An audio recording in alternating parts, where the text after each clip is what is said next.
It's the 8 for 52 podcast. Here's Buschy. Yes, welcome to the 8 for 52 podcast. Buschy with you, episode 15. And after Botters has finally departed Hong Kong, we've got Nitesh Hemlani stepping in to do the hosting duties for most of the rest of the season. It's a very good morning at the moment here at KCC to you, Nitesh. Morning, Buschy. Thank you for having me on. Yeah, we got a huge show to get through. I hope you're ready, because we're not only going to do there's 9 games last weekend for outs and ins to cover, but then we're going to cover every single match from now through to January 5, because I'm on a plane in about 10 hours' time. So we got a big one, and we're going to do the same for the women's cricket wrap as well with Tammy. We've got to get through all the T10 games. There were 6 last weekend, plus all the ones that are coming up. We've got to do my story this week. What's going on there? Part 2, Afzaal Haider. I think he left us off telling us about how we've transitioned from Pakistan cricket to Hong Kong cricket. So looking forward to see what part 2 holds. Yeah, well, we all in my story coming up. It's a big show. I think we just really need to get on with it. What do you reckon? Got my tea ready. Let's go. Giddy up. And now it's time for outs and ins with all last week's action in Hong Kong. Take us away, Buschy. Yes, it's time for outs and ins, where we have a look at all of last weekend's games. If you remember from episode 14, Botters in his final podcast said he was going to get the tipping back on track, because at the start of the weekend, the guests were on 34. I was on 41. So we'll keep an eye on that as we go through, Nitesh. Let's start with the Plod Premier League one day. And we'll start right here at KCC, where I was broadcasting. What a game. What a game. Game of the season so far. You were here. Tell us how you saw it. The first innings, KCC batting first. How'd it go? I saw it as I was going to drop my tip of KCC very, very early on. KCC were in a world of hurt. 42 for 6. 42 for 6. Unbelievable. Ridiculous. But then the master, the wizard, the head coach of Kowloon Cricket Club, came out to bat Waqas Bhagat. 91 off 93, 8 4s, 5 6s. And he combined with Chris Carter, who has not been in the runs this year, and he just grounded out. He was nothing off 30-odd balls, ended up with a 46 off 88. Massive partnership. 210, though, all out. All right, on the last delivery. Good effort. I mean, there was a 91-run partnership between Chris Carter and Waqas Bhagat.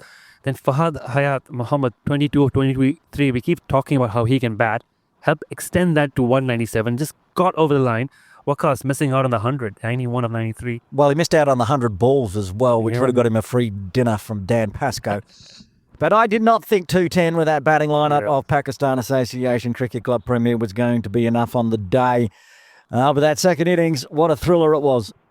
What an outstanding. They kept losing wickets at regular intervals. Zishan Ali in the second over, and then Tanvir Afzaal up the order. 4 wickets in the first innings, mine. Coming in at number 3 after leading the way with the ball. Was out fairly quickly, hit a quick 26. Hafiz Khan, Tariq Nawaz, Yasir Murtaza stuck in for a while of 42. Ehsan Nawaz. Controversial dismissal. Was that a controversial one? Absolutely. He didn't walk. There was yelling and screaming from the Pak dugout. Sonny Bimsaria, who normally is a really good pair of hands, bobbled a catch. It was Yassim again trying to clear the ropes, but fell just a metre short. So it was about chest height. And as he bobbled it, he ran along the rope. We had it on camera. It was on the broadcast that Sonny was inside the ropes the entire time. But there were certain people in the Pakistan dugout who said he definitely had his foot over the line.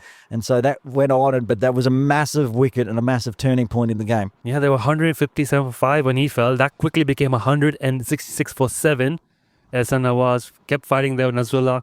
183 for 8, 185 for 9. It looked like Pakistan had somehow lost the unlosable game from 40 for 6. But then Nazrullah and Ghaznafer Mohammed kept it going. It was ridiculous. I'm going all the way to the final ball. I don't think I've called a game that's so close. That's gone all 100 overs. So Pakistan Association out on the final delivery, all out by 1 run. And that to a run out. They needed 2 to win. And they scammed, but they ran the one. They kind of teased with that second one a little bit. The non-striker ran with the ball with the keeper's glove. There's a bit of like European Cricket Network things going on there. But KCC, no mistakes, got the run out, secured that 1 run, went absolutely outstanding. Waqas Bhagat, not happy scoring 93, turns up the ball, takes 4 for 23 in his 10 overs. Yeah, player of the match for sure, Waqas Bhagat. And I did an interview with him post-match here at Kowloon Cricket Club on Sunday. Let's have a listen to what Wakas has to say. Wakas, congratulations, player of the match. You did it. You had to do it. You had no choice. You had to go out there to bat when the team was 42 for 6 or something, and then you had to do it with the ball as well. How did you feel out there today?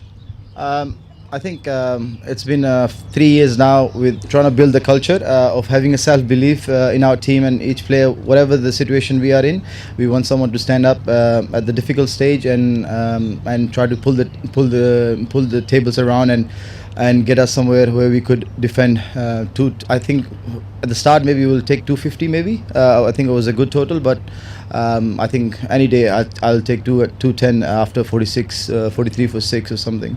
I thought it was a great game. Carter batted well under pressure, and Fahad coming in at the end, whacking few around and got us to somewhere 210. And I thought we just need to bowl well to restrict them for 210. And it ended up to be a great game of cricket today. Yeah. There it is. Wakas even saying what a great game it was. It was just amazing, as you say, game of the year, player. And the Pakistan Association were 1 run away from making the final. Yes, exactly. That's what the loss has cost them. It's actually cost them a spot in the final. Yeah, they cannot make the final now. They cannot now. Technically they yes, can. They can. No, I still don't think they can, but HKCC would have to lose to the winless Diaspora Little Saiwan Premier side this Sunday.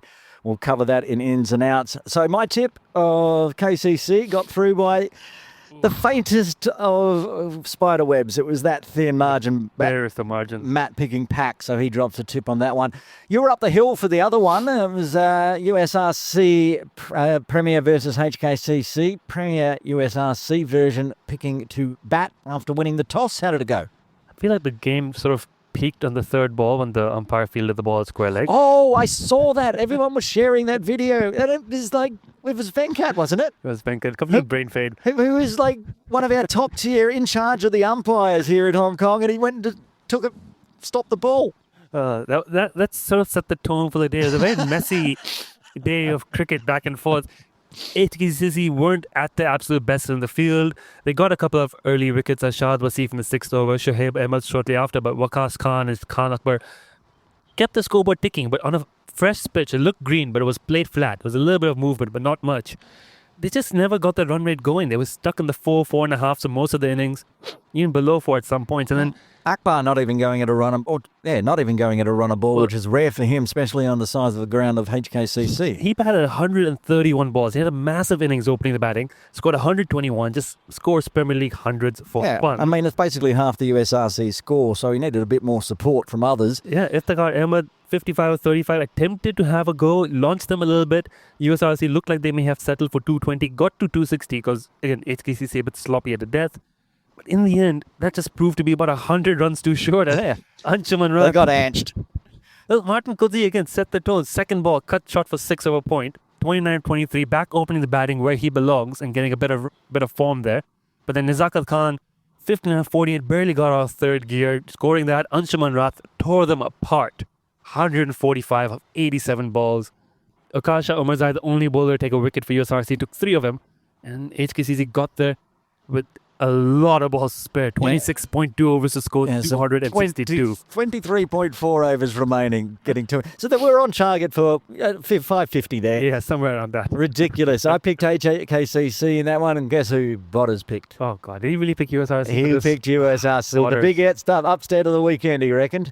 Just didn't happen. Let's move on to Sunday Elite Division 2, which was going on while Plod was on. We're going to start with the Diaspora Little Saiwan Knights against the Brahmas. This was a gin drinkers Bay with the Knights winning the toss and electing to bat. This game was pretty good, actually. A pretty competitive game on Sunday. We've seen a lot of blowouts. But here the Knights batting first. A good score, Sulaiman Naseem, but he's been in quite decent form this year. Taking wickets, scoring runs, 126 of 124 opening the batting. He got a forfeit, didn't he, when he's playing here? Exactly. He's been quietly performing steadily here for Little Saiwan, down in Div 2 though on Sundays. And really was the bedrock of the innings as they piled on. A pretty substantial score, but it is GDB. It's GDB, and it is the Brahmas that have Anka Vashishta, Imran Arif, Niaz Ali, Ahmed Khan, Gurbaj Singh also getting in lot the of wicket. batters. And Akash Yadav also in there. They got there with 5.5 overs to spare, getting 274 for 5. 95 of 87 Ankar. Just keeps scoring around so fun. He's doing it in Sunday Div 2 now, which is good to see. He's not playing Premier League this season, but has already played for Hong Kong over 40s, does it in morning leagues, does it on Saturday. Akash Yadav was a nice new pickup for India Club, another 50 for him in his pocket.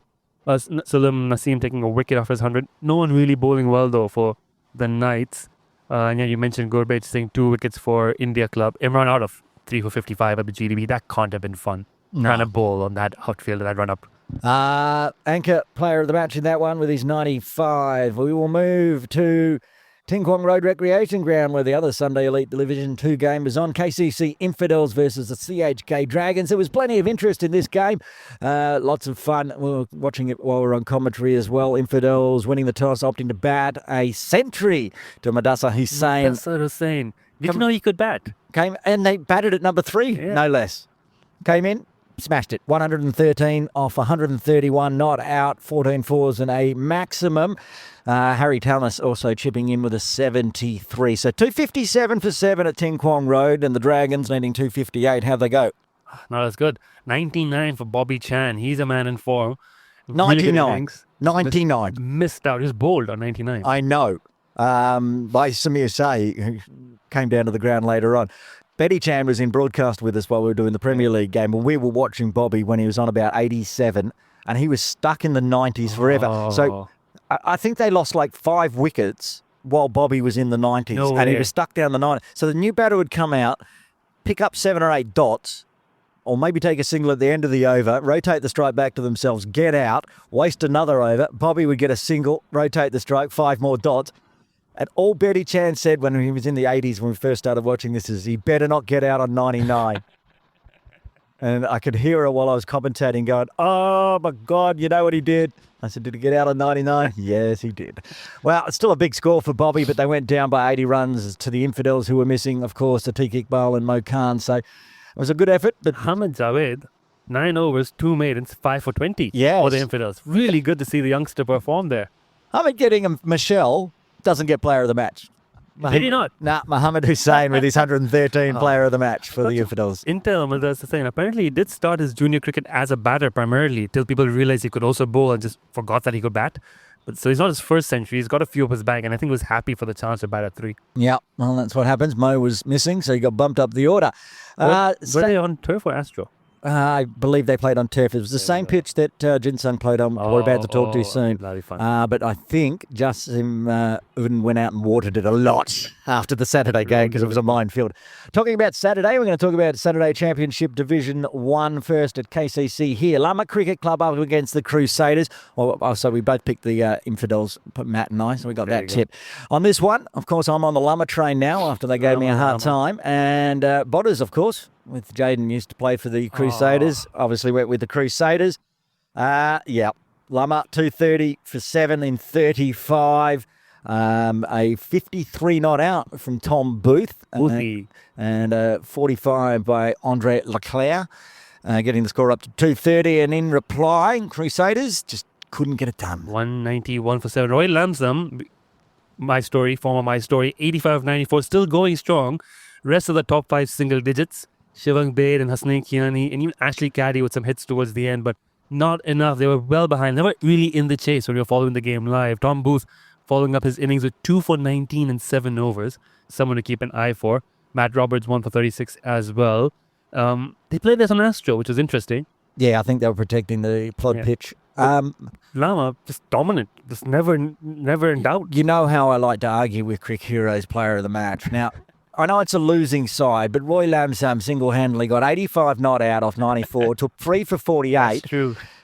Tom Booth, player of the match, with a 53 and a 2 for 9. Literally less runs and less wickets, but he was on the winning team. He was. There's obviously a big weighting to being on the winning side. Better strike rate, better economy rate too. Anyway, I picked Lama. Bodders picked Crusaders. We're 5-2 at the moment, just as an update of how we're going through the day. Championship Div 1 as well. We touched on it earlier. This one out at Mission Road. Jinsung versus Charlie Bears. And this was interesting. Jinsung playing a full side. Yes. That wasn't their Christmas bunnies. Yes. 77 all out in 23 and a half. Apparently the pitch was a minefield. Apparently it ragged, but only 3 batters getting to double digits. Only 4 batters facing more than 10 balls from what I can see. Elliot Andrews and Chu put on 39 of the entire 77. 77, that's awful. I was watching this and I went, well, I've lost this tip because, of course, Potters have picked Charlie Bears. And my goodness, has he been a curse for the last weekend's teams, because the Charlie Bears were all out for 63. This was insane. How did you defend 77? And that's why it goes back to pitch. They were 63 for 9. They got bowled out with 1 player less, because I have a feeling that Shahzad Muhammad saw that his team rolled opposition for 77 and said, right, you don't need me to bat for this. I've got somewhere to be. So they were left with 10 players. They were all out with 9 wickets down.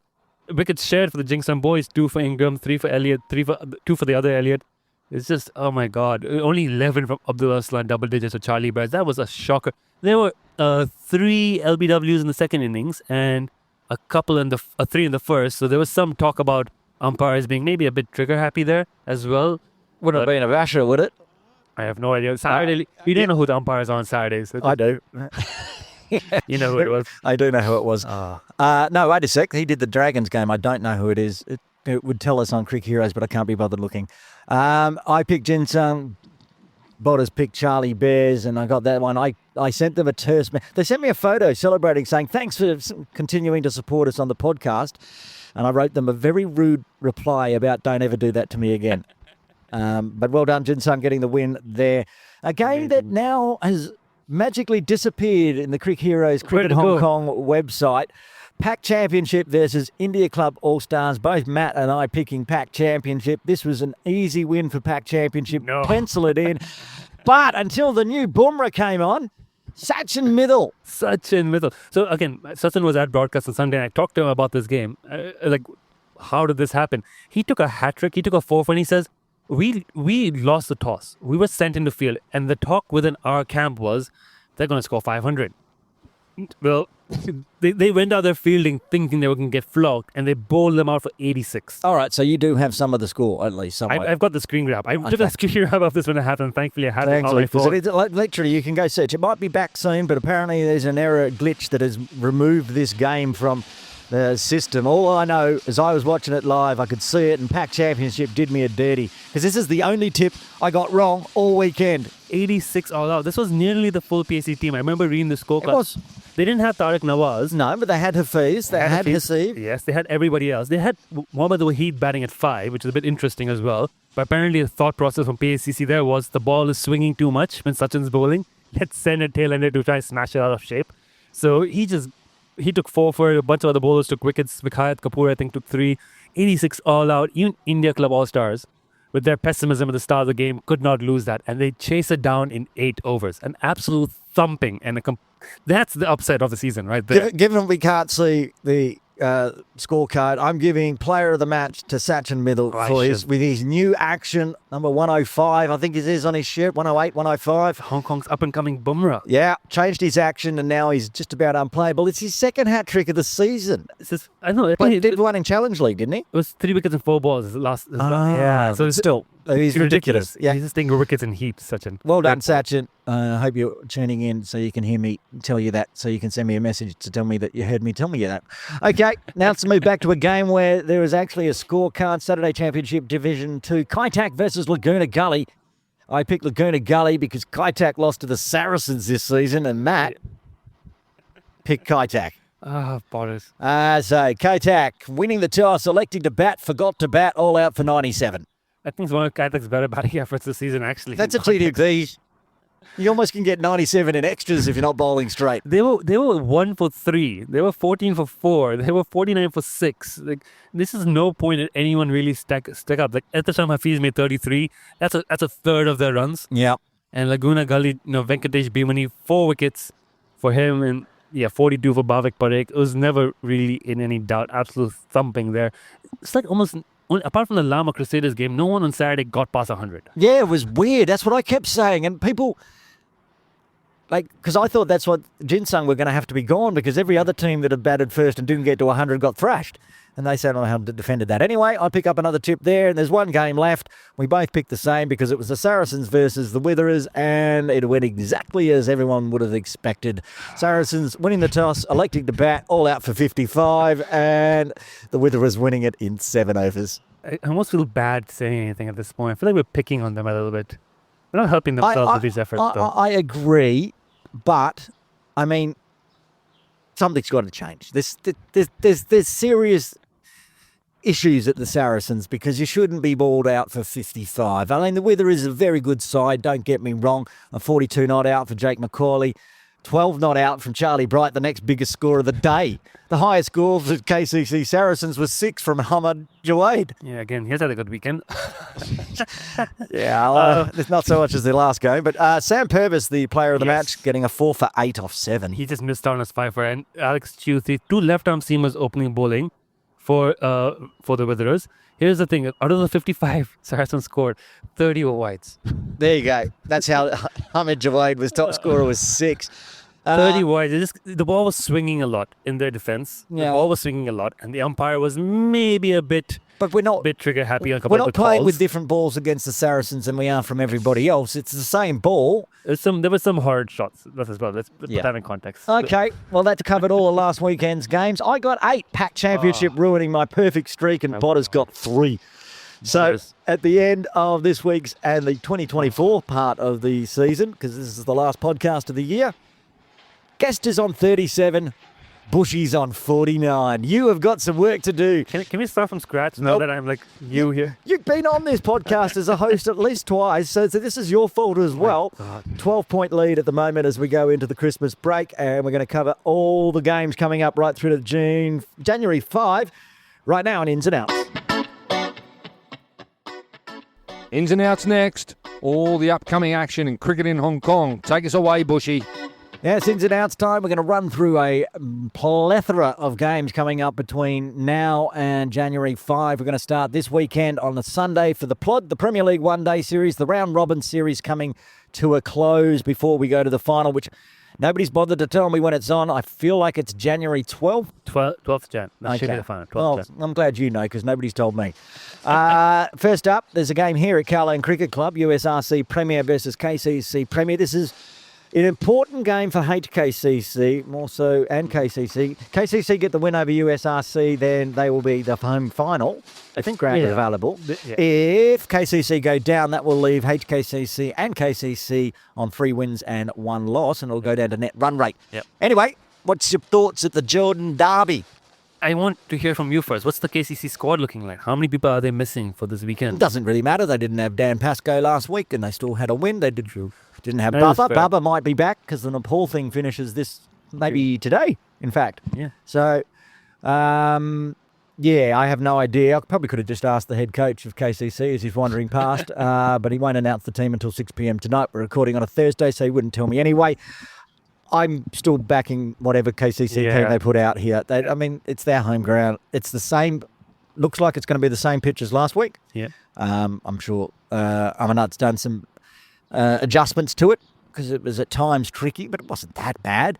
I think KCC to take the Jordan Derby. I think KCC as well. USRC's bowling this season has seemed a bit toothless. I think that's what's going to cost them. And I think, they just bled some players that they could use to India Club. Yeah. Anyway, the other Plod game is up the hill. You'll be there. You'll be commentating this one. First time dual role of a team manager and a commentator. Yeah, interesting. I should mention that I have no idea who's commentating that USRC versus KCC Premier. The only thing I know is it's not me. Unless I do it remotely. What's from the beach in Western Australia. Diaspora Little Saiwan winless against HKCC Premier, who want to try to put a big win on just in case they can get a home final. What do you think? Yeah, HKCC, no doubt about this one. Always room for an upset, but I think HKCC have got this. Diaspora is not the one to do an upset this season. HKCC as well. Let's move on to Sunday Elite Division 2 on the 22nd. It's the SLCC Lions up against the Diaspora Little Saiwan Knights. Yep. This is not that tough. The SLCC Lions have been borderline hopeless. It's going to be the Knights. Nah, I'm agreeing with you because I'd already typed mine in. Saturday Championship Div 2 out at GDB. on the 21st of December. Laguna Gully versus Craigengower Cricket Club Hong Si. Laguna have actually been performing quite well this season. They've assembled a good team. They've got all their guns back. They're not struggling like they did last season. They've won. I think that Laguna have got this. And Hong Si will struggle for availability on the Christmas holiday. Well, I'm telling you right now, we haven't got a tip difference so far, so you're going to struggle to drag it back because I've also gone with Laguna. Premier League 2-day game on Christmas Day. It's got a fancy name, which I can't remember. the Azam Trophy. Exactly, Christmas trophy. Diaspora Little Saiwan versus Pac Premier, the other 2-day Premier League match that's played every year. It'll be at Tin Kwong Road if you want to drop down on December 25 and have a look. Yeah. What do you think? This is going to be good because the fun thing with these games is you can never really tell by the squads they put out. These two clubs have such a history, as we heard from Tabarak Dar in one of the early episodes. And it's always been chaos. They always get into the fourth innings in this game. Unlike the Hancock Fincher Shield, where you only tend to get one innings from each team and then first innings lead decides it, mostly for KCC. So the other side, I want PCC, the trophy does swing back and forth. PCC looked the stronger team on paper. I'm going to have to say them, but anything can really happen in this game. Well, you know I like Pac, so there's no What's the way I'm tip difference, yeah? tipping against them. Diaspora Little Saiwan would have to show me something, anything to make me tip for them.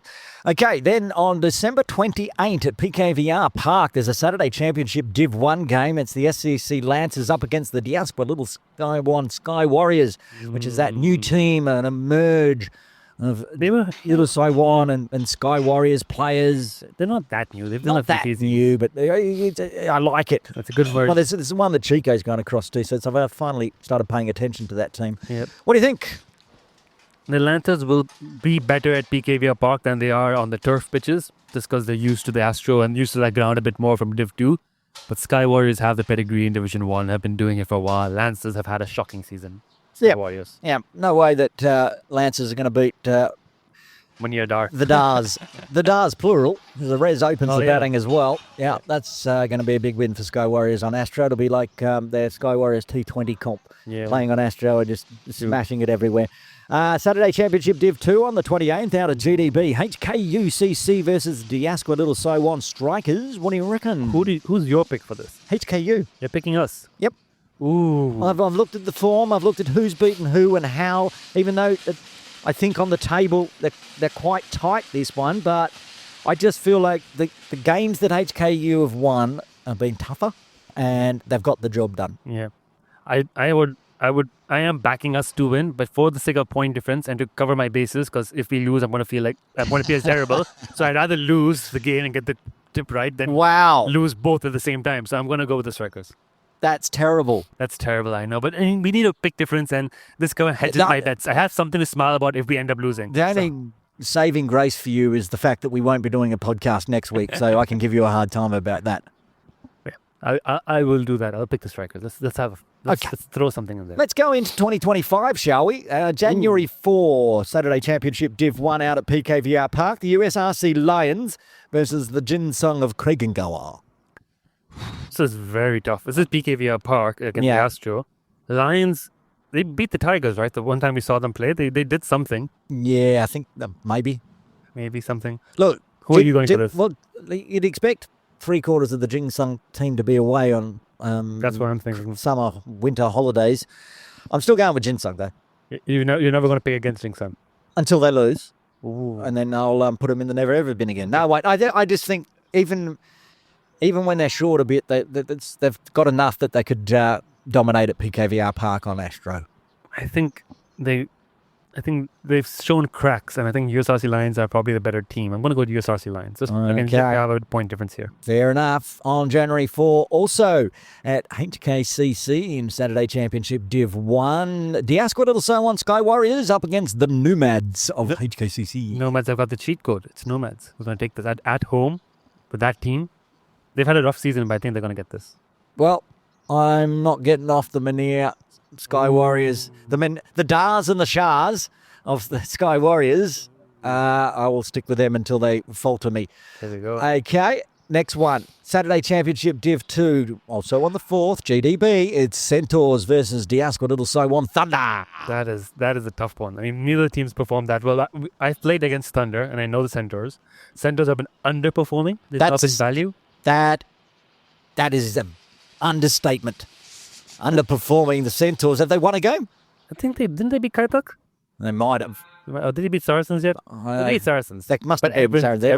Everyone's beaten the Saracens except for Kaitak. What do you think? This is a tough one. Who are you going for? Centaurs. Yeah. I just feel like at some point it's all going to click like it did last season, and they're going to actually start playing some cricket. I have a feeling for Centaurs. I've been backing Centaurs the whole season to come good, so I think I agree with you. Let's go with Centaurs. Okie dokie. Sorry to the Thunder. January 5 we move to, and this is Sunday Elite Division 1. It's the HKCC Wanderers versus the Diaspora Little Sowon Tony Turners. Wanderers now, remind me, Wanderers now have Nazakat and Martin, right? Yes. Okie dokie. Tony Turners might have Asa, Khan. which I don't think he's played a Sunday Elite game yet. He should be available for this one. Do you think so? Injured. Yeah, well, he's probably going to play the 2-day as well. Yeah, what's your thoughts?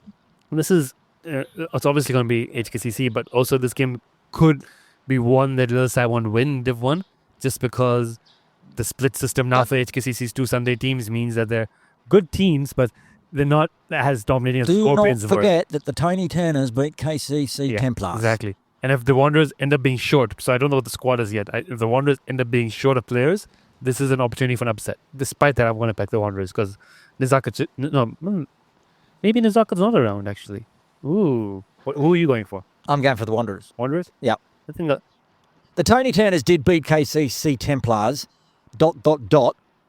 But the Templars had 7 players missing. Yeah, but I'm just thinking how many of the Wanderers had missing. I'm going to back the Wanderers as well, but and just a game to keep an eye on. And Only going to good with this. If the Tony Turners get up, then are we not that terribly upset? Yeah. There's another Sunday Elite Div 1 game here at Caroline Cricket Club. It'll be the USRC Vagabonds versus the Templars. Well, the Templars missing 7 players again. I think even if they are, they're still going to beat the Vagabonds. Yeah, I think Templars have got this on home turf as well. Yeah, Vagabonds is just decimated, and they're just not. They're not doing it this year. They're not here this year. Yeah. Okay. Final game in a very long list of ins and outs at PKVR Park on Sunday Elite Division 2. The Opties versus the Diaspora Little Sowon Knights. I'm going to go for the Knights at DKVR Park against Opties on 5th Jan. Yeah, I think I might be playing for the Opties in this game, but the availability is looking like at this time. So I think the Knights might actually get this. I'm going to throw something in there. I'd already put my tip in before I found out that you might be playing, but I'm still going with the Knights. Yeah, I've got the Knights locked in as well. Oh, so ends a very long list of games coming up in the next 2 weeks. Get around if you're in Hong Kong over Christmas, over New Year. You want to watch some cricket, there's plenty going on. That's the games for Ins and Outs. Always do night and tree by the English gentry. Now we're driving Bentleys, playing 2020. Tammy Chu dropping in again for the Women's Cricket Wrap. Tammy, thanks for joining us. Hi everyone. Okay, let's run through last weekend's games. We're going to start with the first one, 8 a.m. last Sunday. Lama Roses versus Krakengower Cricket Club Fung Wong. We both backed in Lama Roses. Now, bit of trivia, Tammy. Lama, across all 5 teams, men's and women's, hadn't lost a game since September. So obviously Roses went in there. We tipped them to win, so they got a big win. Nah. What do you mean, nah? How did Lama Roses lose this one? T10 game. What happened? Well, I was there in the second innings of the game, and Fung Wong bowled really well. So, not sure who won the toss, but Fung Wong batting first and got a total of 104 runs. In 10 overs, that's 10 overs. That's outrageous. Lama obviously didn't chase it down. What happened in the second innings? In the second innings, they only got up to 74. Oh, still a good score in 10. Okay. Yeah, we've got some scoring issues again. This is another game that's missing from Cricket Hero / Cricket Hong Kong app. But Lama get beaten. Fung Wong get first points in the T10 Cup. We'll move on to the next game, which was the Diamonds versus the Diaspora Little Sowon Wasps. We both picked the Wasps to win, and that was wise. The Diamonds only lost 2 wickets, but just didn't score the runs at 34 for 2. Yep. And the Wasps chased it down in 3.1 overs, 35, for the loss of no wicket and somehow won by 7 wickets, according to Cricket Heroes. Yeah, they didn't. I think they only got like 8 players, missing Miriam, Oh, French, and okay. Shane. I didn't realise that the computer would log that as a 7-wicket win if you didn't lose a wicket. Yeah. Okay. Yeah. That's interesting to know. Let's see, scores. Rajveer Kaur, top scoring 19 for the Wasps, getting the job done in the opening. And top bowler is just 1 wicket because there was only 2 wickets that fell the entire game. And that was Brahmanveer Kaur getting a 1 for 8. Yep. Next game was the Link Fireflies up against the Sunrisers, and this was the game where I was torn. I didn't know who to pick. Do I pick my Link Fireflies or do I have to back into the Sunrisers? What happened? We both went with Sunrisers, mind you, and I can see top score, making me a bit nervous here, was Fatima Amir from the Link Fireflies with a 35-runner ball. They put on 63 for 2. Not a bad score. How'd the Sunrisers do? So the Sunrisers, batting second, chased down the score in only 6.2 overs. Outrageous. Even only 1 wicket. Puto there getting 24 runs, and Amanda there getting 19 runs off 17 balls. Very nice. Amanda also getting a 2 for 13. She is player of the match for that game. Let's move on. Scrolling on down, it should be the India Club Velocity versus KCC Maidens. Now we both pick IC Velocity on this one. And what happened here? Well, I know what happened here. Lavinia Chair turned up big, bowling Velocity out for 39. They were all out on the 10th over. Lavinia Chair getting a 3 for 9 off 2 overs. Helped out by Maheen Haider with a 3 for 4. And needing 40 runs, Yasmin was playing. We weren't sure if she was, and she top scored with 27. Yep. Did Lavinia bat? Do we know? No, I think only Sabah, the lefty, and Yasmin was Well, batting. again, I'm going to go question Crick Heroes and their player of the match. Now, look, don't take away from Lavinia Chair's 2 overs, 3 for 9. But Maheen Haider bowled 2 overs, 3 for 4. How does that not get player of the match? Anyway, well done, Lavinia. She's in my KCC Knights Friday Morning League team, so I'm happy that she got the player of the match. Anyway, next game, HKCC Cavaliers up against the Serendip Lionesses, who haven't turned up to a game very often. But they turned up to this one. Cavaliers won the toss, elected... the Lions won the toss, elected to bowl, put the Cavaliers in. Oh, they batted. They didn't lose a wicket. Yes, exactly. Tajasvi, and she got like 36 runs, and then Vadika got 19 runs, and then they put up 92 score in totals after 10 overs. Yeah, the Serendip Lionesses needing 93 for win. They batted out their 10, losing 3 wickets, but they only made it up to 50. Player of the match was Rajaram with that 36. Next game was the SCC Derby, Penay versus the Divas. We both picked the Divas to win this one. And we were right. Penay was sent in to bat 49 for 3, didn't get bowled out, so they did well. 49 on the board, but the Divas far too strong. 51 for 1. 1 for 1. What's the best performers? You got the list there? Yes, like Jonah got 26 runs, and then Anna Rose got 16, and then unfortunately got out on the last few balls, I think, and then Chaband got another few runs, and then they just chased 51 in 5 overs. Yeah, bowling for the Divas, Erden Nadita got 1 for 8, and somehow that was player of the match over the top of a 26 to win the game. Anyway, there it is. There are all the games last week. Now we're going to go on to the tipping and head through the next 2 weekends of cricket. We're going to start on the 21st of December. These are in all sorts of crazy order, so don't worry about me. HKCC Willow Wilders, that's you. Yes. Up against the Lama record-breaking enders, Krakengow Fung Wong, taking out the Roses last week. I'm assuming you're going to go with the Willow Wilders. I am going for the Willow Wilders. You got a good side? It's pretty... it's at the Hill. That's right. That's the other thing. It's on a Saturday, 21st. Up at the club. At HKCC. I mean, it's still an inter-club derby because Krakengow are sort of tied up with HKCC. But yes, you've got to give it to the Willow Wilders. And another one at HKCC on Saturday afternoon, 3:30 p.m. It's the in-house derby between the Diamonds and the Cavaliers. Because I know the team, It's actually hard to pick.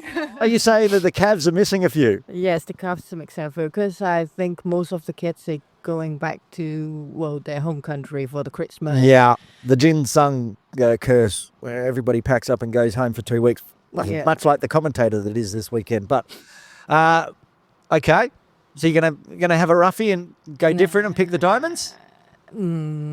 Whoa! I will still go for Cavaliers. Hey! Half the team's missing, but don't be silly. Cavaliers are going to win this in a canter. Okay, let's move on to the Sunday game. Plural. USRC Eagles versus Lantau Ladies. I haven't put a tip in for this, and I don't know the answer to my question. I think I know who I'm going to go for. Who do you think you're going to go for? I'm going for Lantau. You and me both. And that was just if and only if you're Yeah. able to put up a team, right? Yeah, they struggle to even turn up, right? Yes. Yeah, so that's why I was heading that way. Now, this one's miserable because, again, I don't know what team's going to turn up. It's the Divas up against the Maidens. The Maidens coming off a massive victory last week, which we thought was impossible. Smashed them. But it's the Divas. But I think because Maidens got the full team last week. Yeah. Have 11 players on the field. Yep. But you go through that team, most of them probably aren't going away or celebrating Christmas. So what do you do?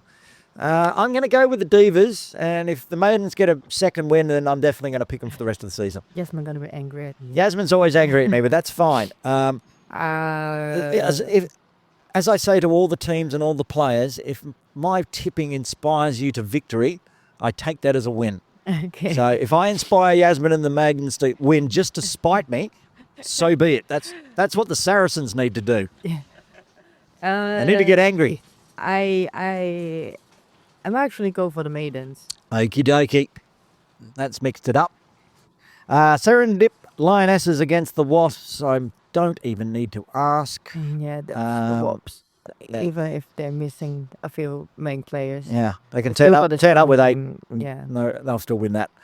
Link Fireflies versus the Eagles. We've moved. Oh, no, that's on the 22nd. So the Eagles playing back day game Yes, I on think Saturday they and got two Sunday. games, yeah. They got 2 games that they can never get a team to turn up. So that's going to be tough. No, they're both on the 22nd. Both on 22nd. So they've got to play an 8 a.m. game. have a rest and then play. have a at rest? 12. That's a bit rough. Got to play 2 games in one day. Yeah. Okay. Just bear with me as my MacBook is failing to scroll. I can get down to this game. Link We're going with the Fireflies. Yes. Yeah. What's next? While I try to type this in. Penne versus Velocity. That's the week after. Oh, yes. We're into 2025 now. Yes. And January 5th out of PKVR. We'll get into those games. Penne versus Velocity. Velocity, who I'd talked up. I had Myra Belochin broadcast with me at KCC Morning Lead this morning.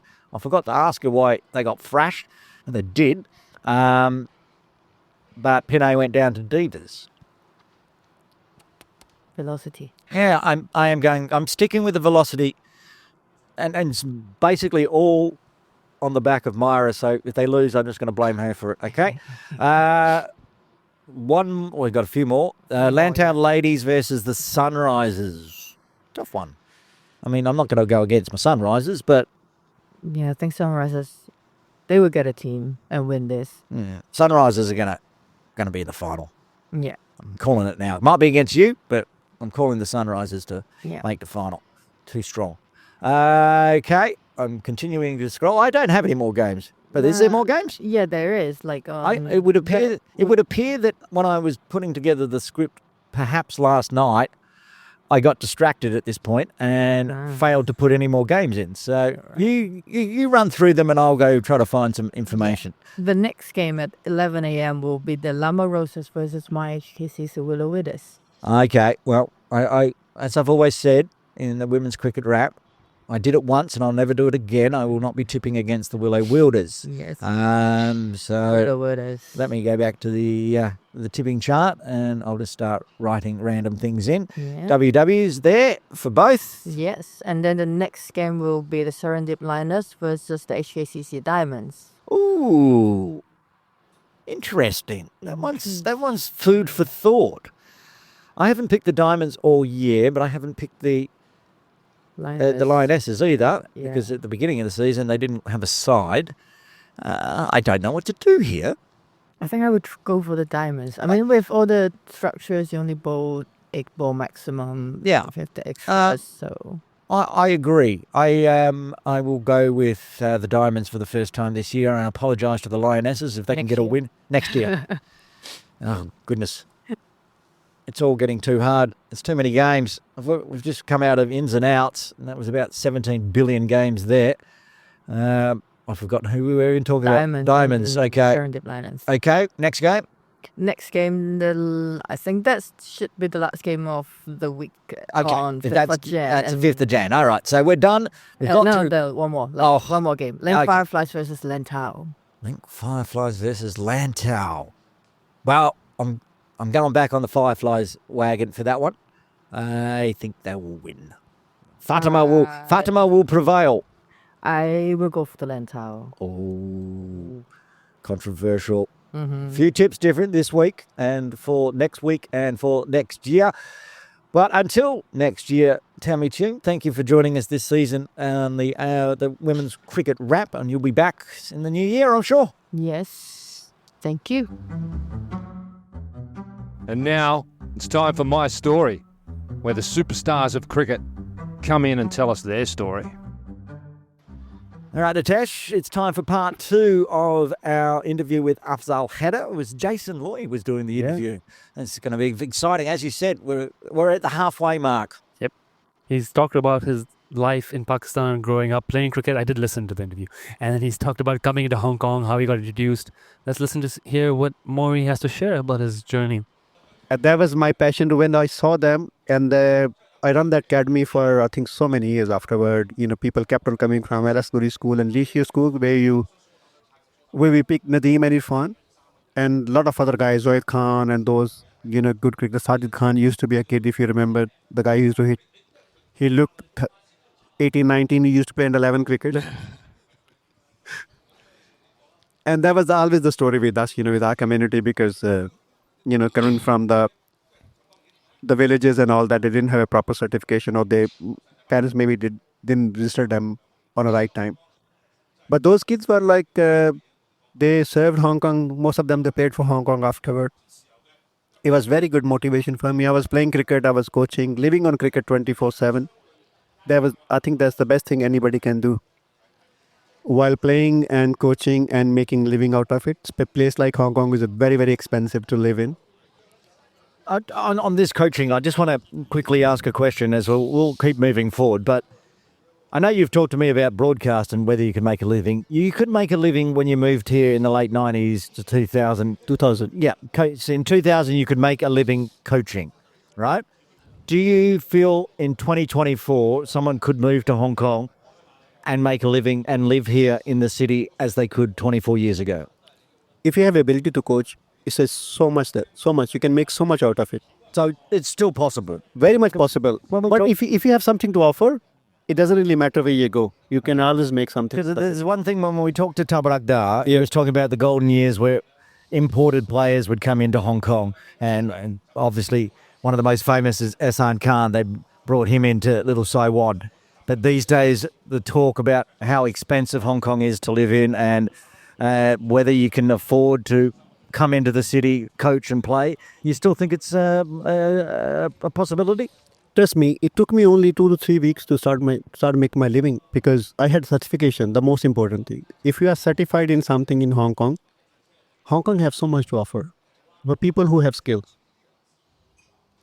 Like coaching is a two different thing. Everyone is coaching. People who get failed in Form 3 in Hong Kong, they're coaching. People who have no certification, they're coaching. They are coaching too, they're still making money. But people who have certification and have a cricketing background, they can make the difference. And we have made that difference, because if you see the people who are playing for Hong Kong now, that's a lot basically who started playing cricket in 2003-04. And those are the people who played under 19 World Cup or under 17-15 cricket for Hong Kong in 2008-9-10. They're the people who are playing for Hong Kong. And why they become such a good cricketer? Two things. First thing, they were playing with the decent cricketers.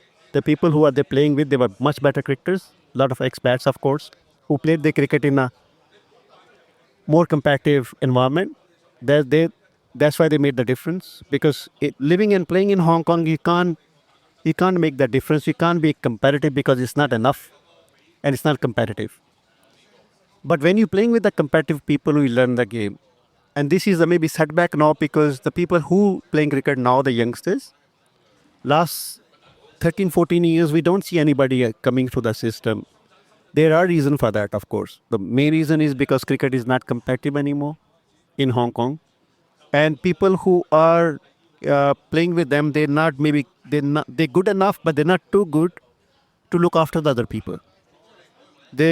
I don't know, they speak to them, they tell them what to do, what not to do, but we used to spend time with the people who are the upcoming cricketer. We see somebody good cricketer, we used to grab him straight away, put him if we can't play him in KCC, we put him in another team where he can get opportunities.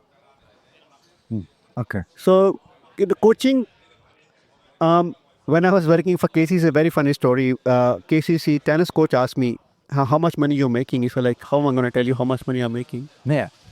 He said, I don't know how much you're making, but I'm living in a building there. I'm paying 35,000 rent opposite KCC. And I have 2 kids in international school. So this is what I'm making. So that means he was making more than $100,000. And I have 4 kids who gone to the international schooling afterward. So definitely it's a very good market for people who have skill, people who have something to give to others. And parents definitely gonna go to those people who they can see this worth spending money on their kids and on to those coaches. It's a culture in Hong Kong now. Everybody wants to have a private coaching. But trust me, I was 9-year head coach in this club, 9.5 years. I never had any private coaching session in the club, not even a single session. It's like members, they can come anytime and have a session with me because I'm on salary full time. That was my job. And I used to have a slot every week for people who wants to get help. And I, as a head coach, you know already who's struggling on Saturday, Sunday. And what they're struggling for. What are all struggling for? What about struggling on a Friday in a Masters League game? Oh, well, Would you help them out? Oh, I just noticed the head coach of KCC walking past us. I shouldn't say that too loud. trust me, most of the time, the people he used to call me and book my time was those people who used to play social cricket. And like Bhutanis used to book me, Shroy Wacha used to book me. Bhaji Shroff used to play fun cricket or such Saturday cricket. He used to book like every week 1 session with him. Because I wasn't charging, so people used to use time like Barney and a lot of other people. Wow. But serious cricketer, they never used to get that, take it so seriously. Because they think they're too good already, so they don't need. They come in the nets, they have 15, 20 minutes nets, that's more than enough for them. There's no doubt that that's an issue for me. Jason. So in terms of your coaching accolades, would you say the 2010 Under-19 World Cup to New Zealand would that be a highlight for you? And also the 2009 Sixers when you were coaching the Hong Kong team that made the cup final. Yeah, because I just stopped playing cricket like a year ago when I got the job for the head coach for the Hong Kong team. Even though I was interim because Afzaal resigned for some personal reasons. But there was that group of the people I worked with. I think they were something to offer. Good cricketers, very good mindset, hard trained guys. Like I remember I went on a New Zealand tour. I never ever witnessed 30 days we were on the tour, except one day when we were traveling. Every day we trained or played the game, 29 days out of 30 days. And most important thing was on that tour, none of them get injured, none of them get overused. And none of them had a complaint about not training or can I skip the training, can I miss the match, can I do this? They were fresh. And I think that's the main reason for a head coach to looking after your athletes. So you know their limits. You don't force them to do things. You have to create the environment and you have to create the scenario and session where they enjoy and they love it and they want to be part of it. Rather than you force them to play, rather than you push them to the sometimes you go on a national training, you don't really enjoy. I was national player myself for 4 or 5 years with the Hong Kong team. 7, 8 years I played for Hong Kong Sixers. To be very honest with you, the day I realized that, I had to go on training, do I have to go on training? I stopped playing cricket for Hong Kong because if you are playing on such a highest level, that's what we Hong Kong, whatever the highest level we had. If you're not enjoying, don't play the game. Don't be part of that team. I have seen people Great advice. who are very, very, very, very happy to get selected on a tour, go on that tour, came back without playing a single game. And it's like, what's the point going on the tour? I asked one guy a question. I don't want to name him. He's on a very, very high job at the moment. And I asked him, he batted before me, like he put the pads up as a number 3, as a floating batsman. And I was used to bat 9 and 10. I went before him for the batting. And was still there, padded up. And I asked him after we finished the batting, it's like, do you think it's worth for you to coming on the tour? After playing so many, you doesn't even know what your batting number is and what's your role in the team. He was such an honest person. I love his answer. He said like, I'm done. This is the last tour. I'm not playing for Hong Kong anymore. I will not tour with the team. Why should I waste my time if it doesn't fit in a system? And I haven't seen those kind of many people in Hong Kong. I have seen people who used to deliver more than 100% on the tours. I have seen people who used to be very happy going on the tour. But every time I become coach of Hong Kong team under 13, 15, 17, 19 or senior team, I never had any tour or any competition where I didn't play all 15 people in the squad. My job was, if I'm part of the selection committee with national selector as a coach sitting there selecting the team, it has to be the best 15 or best 14.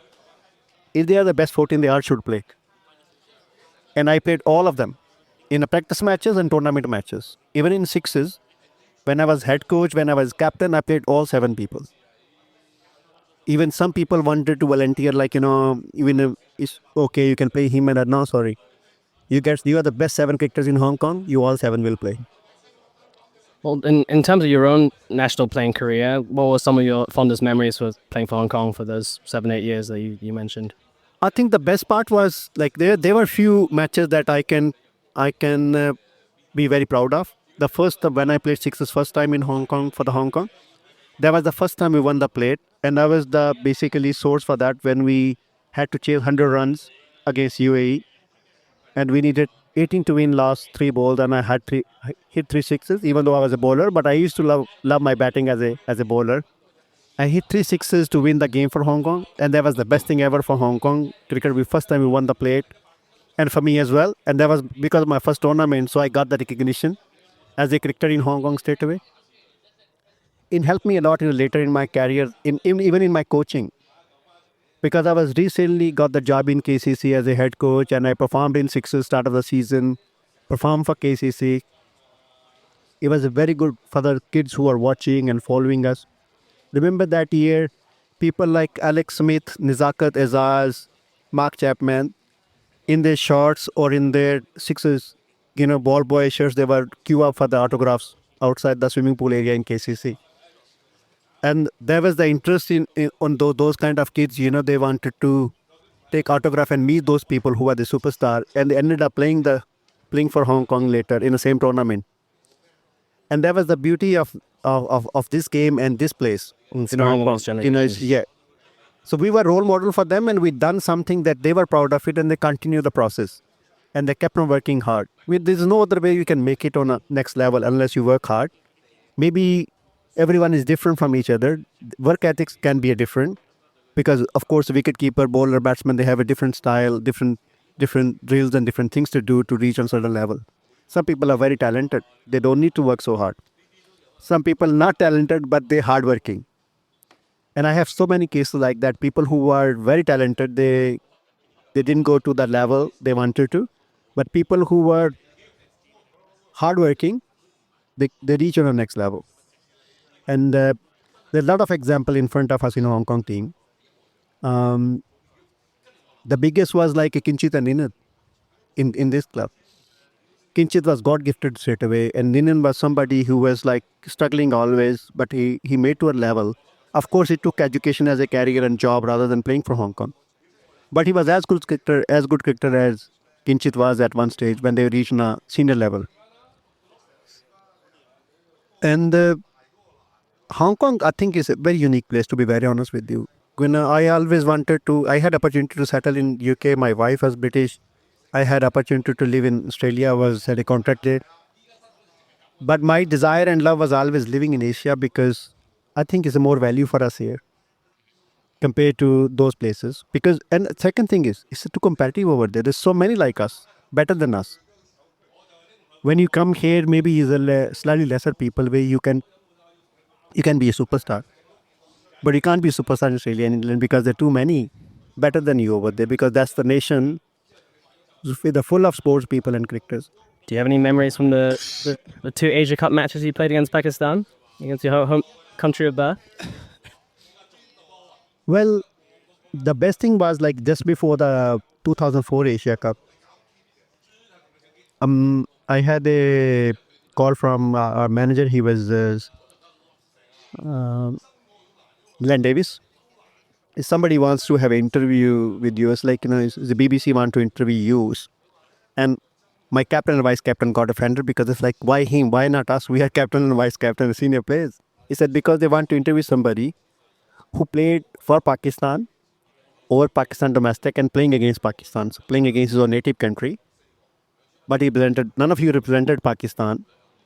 So that's why they want to interview somebody who's done that and want to have a feeling from him, like what he's feeling, playing against his own country. And the lady asked me the question, it's like, to be very honest with you, for me, it's just another game of cricket. For me, my home is Hong Kong now because they've given me opportunity. They've given me, yes, I learned all my tools and skills from Pakistan. And that's going to be always my country, always going to be my homeland.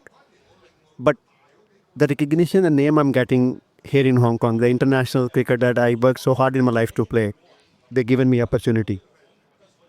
And I have no feeling. Of course, I'm going to be going hard on them. And she started laughing. And are you really going to hard on them? It's like, of course I'm going to go hard on them. And I got wicket every time I played international ODI match. But I think it was not only best thing for me, it was very, very good thing for Cricket Hong Kong, playing ODI cricket. We were the first associate country along with UAE who qualified so many times. And that was the first time we qualified. But then we continue, us and people after us, continue the process because it's not only that we were the best team in the region. I think we were more hungry compared to other people to reach on that level, to qualify for the events. And we qualified for so many events. And cricket is the only team sport in Hong Kong. I think in last 20 years, at least we won 4-5 international tournaments and we qualify for 2 World Cups. We qualify for 5 Asia Cups already, Asian Games and all that, which is, I think, is a very, very big success for a place like Hong Kong, with a very, very ordinary infrastructure in cricket. We don't have too many cricket grounds. We don't have huge infrastructure compared to our neighboring country like Malaysia, Singapore, even Thailand. Their infrastructure of cricket is much better than us. But we are very lucky in terms of quality of cricketers. And we had so many match winners always. From 2000 till I'm here till now, if you watch the team, you always find 1 or 2 people who can make the difference. And that can be a different 1 or 2 people every time, not the same person.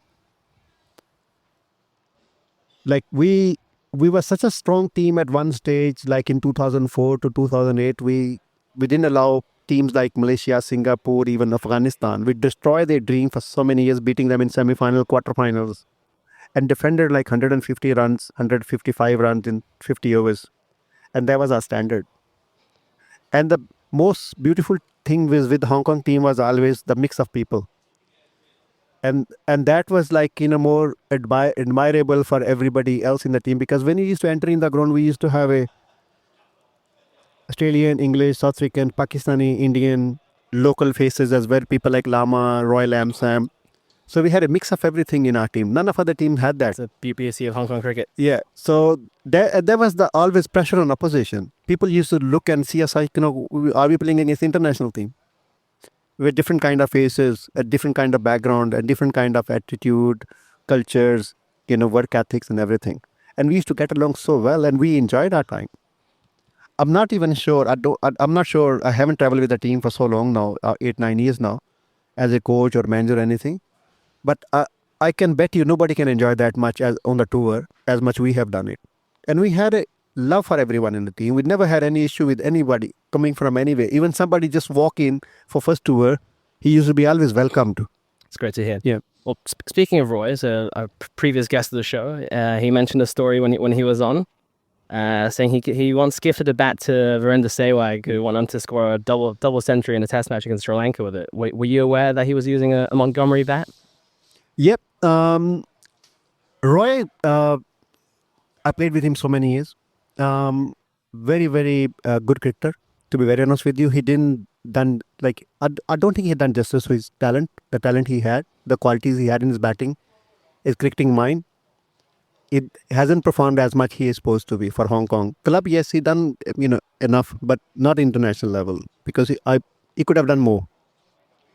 And he always very picky with his cricket bats, and you know every time he buy the bat, he never satisfied with it. So I said, okay, you keep it. If you don't like it, you return me back whenever you want me to. So he took that bat, went on Asia Cup. He was batting, and Virender Sehwag made some comments on it, like, is he a good batsman? Like, yeah, he's a good batsman. It's like, I don't know he's a good batsman or not, but he have a very good tool.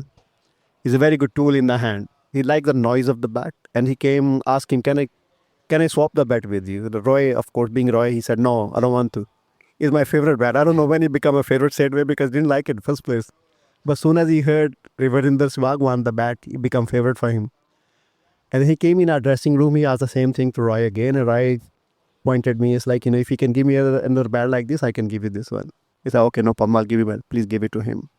He took that bat from him. He given his bat to him as well, which he didn't like it, of course. No, like international batsmen, they're never going to give you best bat because they love their bats. And after I think couple of weeks, they played the test match, and he took all the stickers off except the sticker at the bottom on the back side of it. Maybe he didn't care. When he raised his bat for 200, there's a photo on a newspaper for him scoring 200 and sent to Royal Amps, and he was like, Apparently you recognise the grip. Is that right? grip, and of course I had the sticker on the back as well. Bottom. Yes, I thought he changed all the decals, but Yeah, he's changed his front. front stickers, but the one small sticker at the bottom, he didn't change that sticker. So that was the thing. So, but these are the stories we cricketer we always have, and these are the beauty of this game. When you go on the tour, when you meet these international players, you swap things, you like something from other people. Especially batters. Batsmen are they crazy about their cricket bats, and wherever they go, the first thing they want to see bats. Even they have a 20 in their kit bag or in their wardrobe at home, they still want more. Anything best, anything better than what they have. And I have seen a lot of international players who done that. They always after cricket bats. And Well, just got one last final question. So you mentioned earlier that you got several kids. I think a few of your daughters play at KCC here, and I see three of them. yeah, So it's Zara. Maheen, captain for the senior team. Rida is the middle one, and Zara is the captain for the 19s. And Zara's just recently broken to the Hong Kong women's squad. Yeah, okay, is that correct? Did the girls ever come to you for cricket advice? Well, we had a lot of discussion at home on cricket, and if they're not playing good cricket, they always blame me for that because they said I never helped them. And as a parent, it's not very easy to coach. I have seen my coaches, it was hard for them to coach their kid because it's a luxury having a parent at home who already in an industry that you want to go in. And people taken for granted. Some kids kid, it's a parent-teacher, parent-kid relations, same thing with a teacher and student relation kind of a thing. I just want to point out Maheen is in my top 5 sassiest persons that I know on the planet. Just constantly talks trash. Maybe not on the field, but at least to me. Well, she's the best out of all our 4 kids in terms of her academic thing. She's very good. She's editing 3-4 university books at a time. She's editing a lot of books. She's writing so much. She reads we call her bookworm. I had to basically block all his accounts. She kept on buying books online. So we don't have this space. The books about cricket. Yeah. Biographies about cricket. I have about 20 players autobiographies, including very big names Steve Waugh, I think 1,000 page, Sachin Tendulkar's, Hansi Kroninge. I never ever read one of the biography completely. I only read chapters of it, important ones or something that somebody mentioned. She's gone through those books 3-4 times. That is a bookworm. And cricket, yes, they have talent, but I think their priorities are education, which I'm very happy with because living in Hong Kong is not that easy to become a cricket professional. I have given them this luxury. If you want to be a cricketer, move out of Hong Kong, go to Australia, England or New Zealand. You can finish your education, you can play cricket as well, but they wanted to live here. They happy to play for club. Hong Kong maybe national team, they're not interested so much because it's not the routine they want to go through. They want to live a bit in a luxury, in a comfort zone, because of course you want to play for national team, you have to train hard. You have to go through the process of, breaking your bones, going into the sun, going all those hard work the other girls are doing, and compete with them. Simple thing I want for my kids. I told them from since first day till now, only thing I'm telling them, if you really want to break into something, you have to compete with the people. If you want to play for Hong Kong, you have to do this thing. If you can't do, So we've kind of gone full circle from your dad, who didn't want you to go in because it was too competitive. You've just said, if you're going to go in, make sure you're as competitive as trust you can. me, it's a very, very hard game. I have gone through, very, very tough routine of my life. I used to run 14 to 50 kilometers in the morning. One day, second day, I used to go cycling for 10 to 12 kilometers. And that was the thing I was told by my coach. If you want to beat these 60, 70 fast bowlers in the city only, they're quicker than you, they're better than you. This is what you have to do. And 5 hours training every afternoon. Sometimes you have a more running in the morning and all that stuff. Then you have to go to college, university training. And then you have a lunch and you club training afterward. So either you playing cricket every day or you playing match every day. So there's never used to have any break. And it was so competitive. You get dropped. I was once for Lahore team in one season. I got 4 wickets in first match, and my captain taken off because he didn't want to play me second match because the two major fast bowlers were coming back in second game. So didn't let me took 5th wicket. So if I take 5-4, it's going to be hard for them to drop me. And I was 12th man for next 12 first class matches.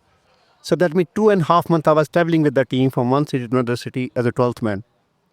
And I was told every single match you're playing next match. And that was the thing I said, enough. And I left Pakistan, started playing in England and Australia, all that. And it's not that they were doing any injustice to me. Other bowlers, they were much better than me.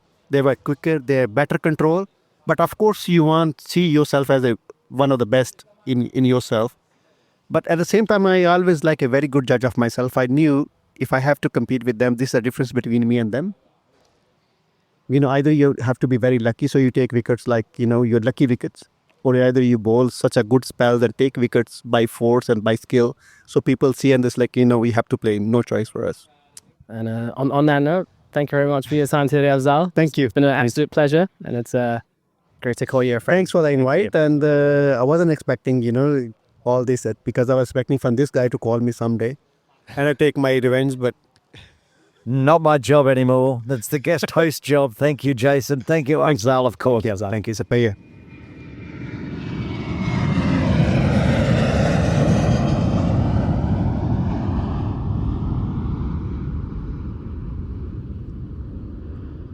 And it's a big bird. It's Sky Plaza Road, and we're going to be talking about the under-19 men's side that's over in Nepal playing a 3-game series. Nitesh, 2 games in the bag so far. 2 games, 2 losses, but a lot of interesting, good performances so far from the under-19s. There's always going to be a challenge for them heading up to Nepal against the Nepal under-19 setup. There's obviously a big step up in quality, but it's good preparation for the boys. First game was pretty close, actually. Nepal just winning by 3 wickets. Loads of balls to spare, but for a moment there, it looked like 113 would prove to be sufficient. Abdul Samad Khan, 50 of 98. Really good. Not out. Not out, carrying his bat through. Yep, getting the half-century before the team all fell apart. But on that point, only 3 players getting into double figures in game 1. Second high scorer was the captain, Shiv Manthan, with a 20. Yep. Apparently gave his wicket away. Got it to point. I remember seeing that, yeah. But they chased it down in 26.4 overs. 7 wickets falling. Yeah. Let's have a quick chat about the bowlers because Tiny map. Yeah, that was Tiny map. well. 10 overs as well. We were watching this, and Botters and I were watching him messaging each other at the time. And his little find, Tom Fuzies, did well. he only got 1 for 35 in his 10, but these two, because the innings break was early and they had a lunch break halfway between the game, they bowled their 10 overs each straight. Danny picking up 4 for 34 and Tom supporting him at the other end, 1 for 35 in the end. And Nepal getting over the line, a wicket for KCC Cheyenne Puri as well, and 1 for Harry Hodgson. Yeah. Game 2, That was a bit rougher. Nepal batting first this time. Well, I mean, at least they showed you could score runs on that pitch because they scored 297 for 9. Do you think it's the same pitch? I'm not quite I'm sure. not sure if it was the same pitch, but the pitch that they played on obviously could give up runs. Yeah, this is, again, Danny Mapp, very good. 3 for 31 and 10. He's now taken 7 wickets and economy of 3 across 20 overs in this tour. So Danny Mapp clearly showing like he's ready for the step up. He's up at that level. The rest of the bowlers, not so bad. Harry Hodgson had a rough day out. Abdul Samad bowled 8 overs at 8 and over, but took 2 wickets. Young Parth had a rough 1 over. But Preet and Fuzes both bowled economically as well. It's just in Nepal, they batted sensibly. Batted 50 overs for 297. 37 were extras. A couple of guys got 50s. It wasn't a horrific bowling effort. It was just Nepal being good on a good wicket. Yep. The batting was a bit more concerning. We weren't good on a good batting wicket. Yeah. 3 again, only 3 again into double figures. Yeah. Not even making it to the 30th over this time. All out for 71. The top score of 16 was Shiv. Yep. And a couple of 14s, one for Arez Dar opening the batting, and Preetman Gukia getting a 14 as well. But yeah, it was a crash back to earth, really. A reality check for the under-19 lads. Will Walsh coming into the side to keep that game. Shiv keeping in the first game.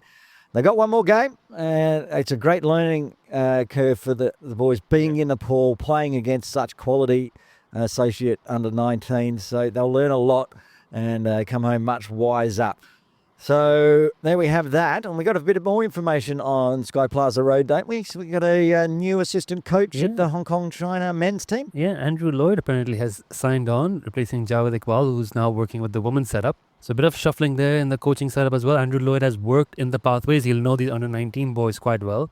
So I think it's probably a nod towards sort of trying to get more young blood into the setup. And someone like Andrew Lloyd has a lot more hands-on coaching experience over in the UK with younger players. So might be a sign that CHK is trying to He has been coaching the Dragons as well at Krakengow and doing great work. I was having some Christmas beverages with Danny Lee from the Dragons on Monday, and he was telling me all about how when he used to bowl a lot of extras. And then Andy came in, helped him out, told him exactly where the problem was, and it was like a light bulb moment. He went, oh, and now he's bowling straight and fast. So I heard a lot of good things about Andrew's coaching. So I think that having a more practical hands-on coach is what they're looking for now. And Jawade going across and joining helping the women's setup. Najee. Yeah, Najib was all alone there in the women's setup. So now he's got Javed helping. Both of them legends of Hong Kong cricket, Najib and Javed. So they'll Safe have pair of hands. they'll have fun working together, and that's the changes. And that's it for Sky Plaza Road this week. Gentlemen and players play Sunday afternoon. 30 teams, 3 leagues, Hong Kong's finest. It's Challenge League time. Time for Challenge League. I've got nothing in front of me here, Nitesh. You're going to have to lead the way. No problems. So we'll start off with the 3 games we picked on. Firstly, shout out to HKU students who continue their fine form this season. You picked the Bora Blasters. I picked the HKU students. They were playing over at Compton on 15 December.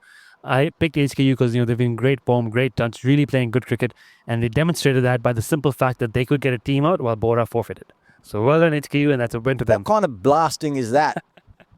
He didn't even turn up. Didn't turn up. Couldn't get enough players apparently to play it. I couldn't blame them. It's what, Sunday morning at Compton, 8:30 a.m. in this weather. Why show up? Hang on. You can't do that to my tips just because it's cold. I had to get up and go to work that morning. So HKU getting the win there. So that's one tip to me. Rubbish. The other game, we both picked the Nepal Rhinos. That's not on the app. It's not on the website because scoring issues. So I texted the Nepal Rhinos captain and I had a phone call with him. He told me the IC Panthers scored 193. They were getting the umpire to score on the app for them, which is already a bit worrying because how's he doing 2 jobs? But then the umpire's phone crashed and no one else had a backup. So all they knew was the Panthers did get 193 in the first innings and the Rhinos had to chase 194. And apparently they lost by 27 runs. So they got around 166. We can assume some people took wickets, some people scored runs, probably some good cricket, some bit of drama. Now, in the end, I love my Nepal Rhinos, but I'm not sure I'm going to tip them for the rest of the season because they've done me in a couple of times now. are they getting into the never-evers? They're not there yet, but they're teetering. Let's just see how they go. They're struggling. Maybe there's a game coming up later that I might want to tip for them. Come on. Right, I'm up from 2. the game that we both picked and we both called correctly, that was not only scored on the app, but also broadcast with a little bit of commentary from Jonathan Tia, if you listened in. I was watching it, but I didn't realise there was commentary. He so came in the second innings for a little I bit. just had it on mute while I was working. So 8KCC's Yanwo versus the KCC Pioneers at 8KCC. I was umpiring this game. yes, I thought I saw you out there Yeah, in the middle with your white jacket on. I was umpiring this game as a last-minute ring up because no one else wanted to make the trip. I up to didn't see the any terrible decisions. You did all right. top. I didn't give anything. Well, Just stood there and watched. I picked the Pioneers, didn't I? Yeah, the Pioneers did the job. So the Pioneers won the toss, chose to bat, understandably so. Hansen and Fergus got off to a decent start, some good shots. Ming Lee, the famous Ming Lee, making a return to the Challenge League, showing up batting 3 for the Pioneers. 50 retired of 42. Did not go a good pace throughout his innings. Was actually struggling a little bit early on with some swing and some slow bowling, but really hammered it home towards the end. Played some great shots. Inderjeet Singh batted really well, 44-47. Again, not a great strike rate. And got out in the final over, couldn't get his 50, but held the innings together through a tricky phase. Yanwo bowled 34 extras, which really cost them 160 for 3. The Yanwo didn't start well. Paco Chow, I don't know how this kid's not in the under-19, under-16 setup. Bowls great pace for 15-year-old. Yeah, he's got to be close. He's got to be. I'm sure he is. I'm sure Farms knows who he is. Everyone knows who he is now. He bowled Somebody against who doesn't know who Paco was until last week. I was talking to over the weekend. Really, really rates him. Yeah, really, really good bowler. Opened the bowling, bowled 2 tight overs, got the wicket of Captain Chili, who smacked 2 boundaries and then got out, caught and bowled. Chris Wong batted well, but just couldn't get his strike rate up as the Pioneers very disciplined. Only 15 extras from them. Spinner Ivan Shum, 2 for 24. Hang Seng youth student actually, and played a bit of cricket overseas. Bowled 4 overs quite well.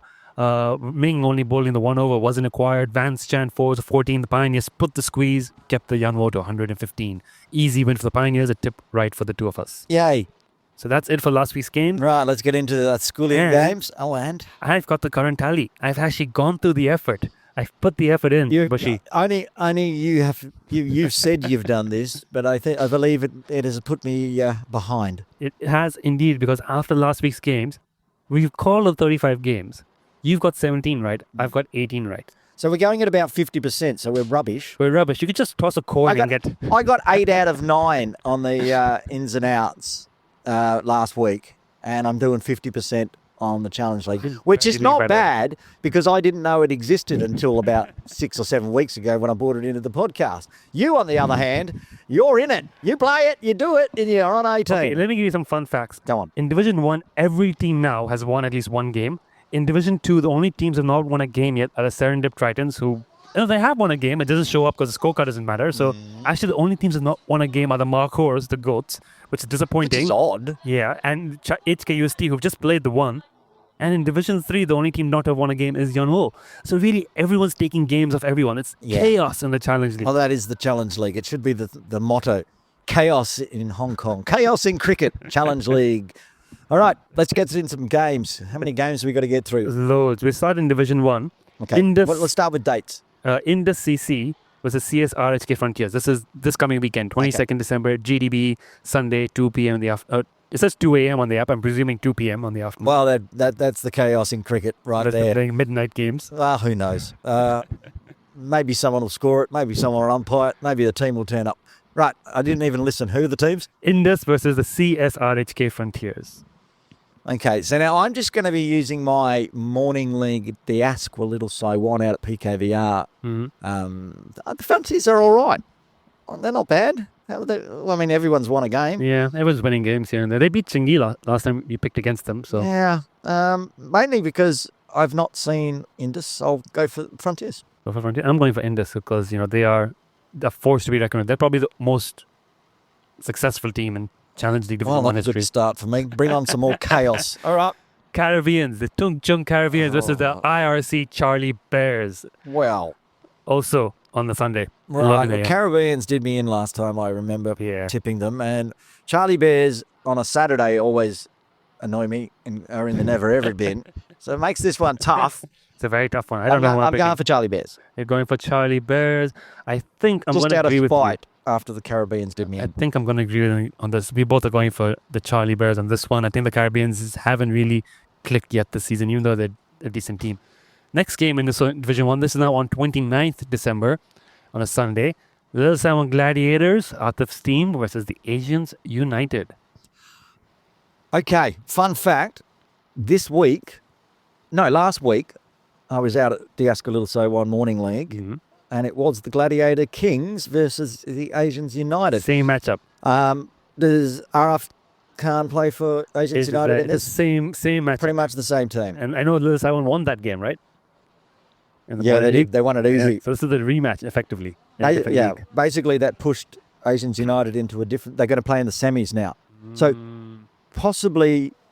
No, next year, those two teams are going to play in the semi-final to see who goes into the final for Diaska Little So1 Morning League. I can't tip against Atif and the team. I love Araf. He knows I love him. He heard me on broadcast saying he's the happiest man in cricket in Hong Kong, because he is. It's exhausting how happy that man is. I love him to death, but I'm going to go with the Gladiators. Next up, I'm going to go for Asians United. I think they're going to be hungry to get this one back after losing it in the morning league. Where they're playing? Okay. They're playing at GDB. Okay. So let's mix it up. Yeah, so we got 2 picks different. Let's keep it exciting. Next up, also in Division 1, on the 5th of Jan, so we're approaching the end of this 3-week stretch. Indus CC was a Chingy Smashers, the most hotly anticipated game in Division 1 every year. Well, given I tipped against them earlier in the tips, I will go for Indus this week. I This am one. also going for Indus because I've kind of lost my respect for Chingy after my team beat them in the morning league. So it's just like, are they really that good anymore? If you can lose to me, then really... I generally don't pick teams who I'm able to beat. Like, Yeah, so- that's fair. I mean, you need a bit more confidence there, Nitesh, in your own ability. But okay, yeah, both All right. going Indus. Yeah, both going Indus there. And then the next one is on 5th Jan as well, 11 a.m. The Golden Stars PACC versus the TCC Strikers. The Strikers winning the TCC Derby against Caribbeans last time they played. Didn't the Golden Stars do me in last time? Yeah, they won. You picked against them. They've got 2 wins now and 2 losses. They're like 50-50. that's the one that wasn't logged properly in the system. Yeah. Okay. Put me in for the Golden Stars. Golden Stars. I'm going to go Golden Stars as well because I think they're a stronger team than the results have shown so far. And Strikers, bit of a mixed team, especially around that time of year. I don't think they'll have players available. All right. Now we're on to Division 2. This is where it gets difficult. Madras CC. Now it gets difficult. Now it gets difficult. Okay. Madras CC versus the Serendip Tritons this Sunday at GDB, 8 a.m. What was the first team? Madras CC. Madras have been good, haven't they? Or have they been terrible? Somewhere in between. Couple of 1 win and 2 losses, I think. And Serendip are the same. Yeah, they're the Serendip's one with the game. Not, They got the 7 for guy, and they had. Yeah, there's a 7 for guy who's not logged in. Guy takes 7 for, doesn't have anything to show for it. It's not logged in. Yeah, unnamed. I mean, Tritons. you're going Tritons. I'm going Madras for this one Okay. because I think they've got a win now under the belt to get the momentum going. Indians United versus the Yao Tsim Mong Cricket District team out at Chung Kwan O on 22nd December, 9:30 Remember when a.m. Borders was here and you two picked Yaltsimong? They got that win, didn't they? Because I tipped against them. Yeah, I think you picked against them and you lost. And who are they playing again? Indians United. I don't know anything about them at all. Are they good?